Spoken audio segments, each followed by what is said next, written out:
मानो तारागण को साक्षी दे रही है कि मैं इस घर में कितनी निर्दयता से निकाली जा रही हूं। रात के 11 बज गए थे। घर में सन्नाटा छा गया था।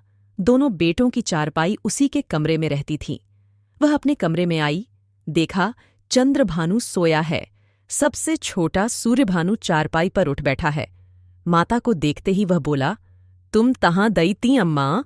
कल्याणी दूर ही से खड़े खड़े बोली, कहीं तो नहीं बेटा, तुम्हारे बाबूजी के पास गई थी। सूर्य, तुम तलीदई?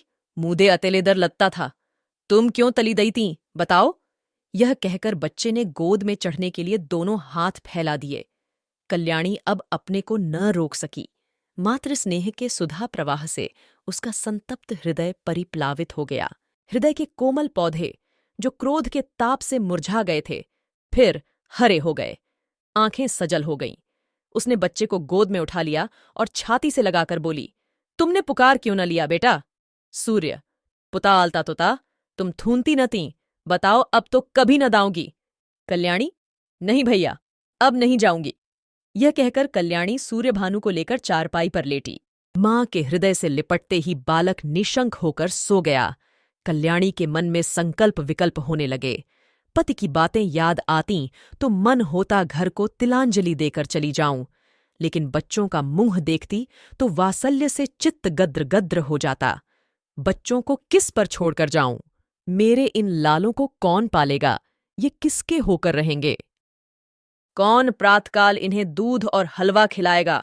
कौन इनकी नींद सोएगा, इनकी नींद जागेगा?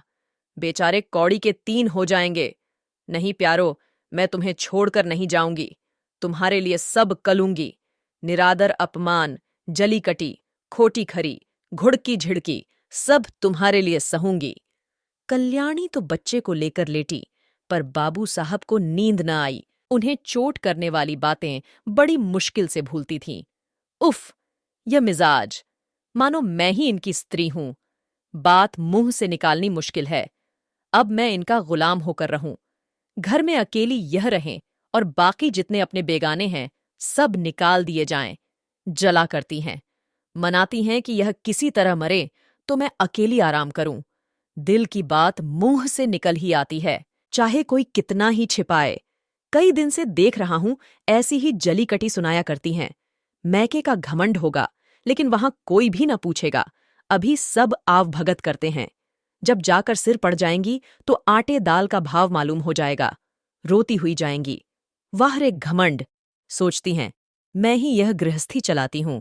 अभी 4 दिन को कहीं चला जाऊं तो मालूम हो जाएगा, सारी शेखी किरकिरी हो जाएगा। एक बार इनका घमंड तोड़ ही दूं, जरा वैधव्य का मजा भी छका दूं।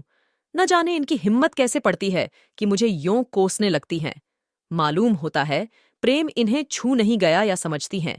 ये घर से इतना चिमटा हुआ है कि इसे चाहे जितना कोसूं टलने का नाम न लेगा। यही बात है, पर यहां संसार से चिमटने वाले जीव नहीं हैं। जहन्नुम में जाए यह घर, जहां ऐसे प्राणियों से पाला पड़े। घर है या नरक? आदमी बाहर से थका मांदा आता है तो उसे घर में आराम मिलता है। यहां आराम के बदले कोसने सुनने पड़ते हैं। मेरी मृत्यु के लिए व्रत रखे जाते हैं। यह है 25 वर्ष के दाम्पत्य जीवन का अंत। बस चल ही दूं। जब देख लूंगा इनका सारा घमंड धूल में मिल गया और मिजाज ठंडा हो गया तो लौट आऊंगा। 4-5 दिन काफी होंगे। लो, तुम भी याद करोगी किसी से पाला पड़ा था। यही सोचते हुए बाबू साहब उठे। रेशमी चादर गले में डाली, कुछ रुपये लिए, अपना कार्ड निकालकर दूसरे कुर्ते के जेब में रखा, छड़ी उठाई और चुपके से बाहर निकले। सब नौकर नींद में मस्त थे। कुत्ता आहट पाकर चौंक पड़ा और उनके साथ हो लिया।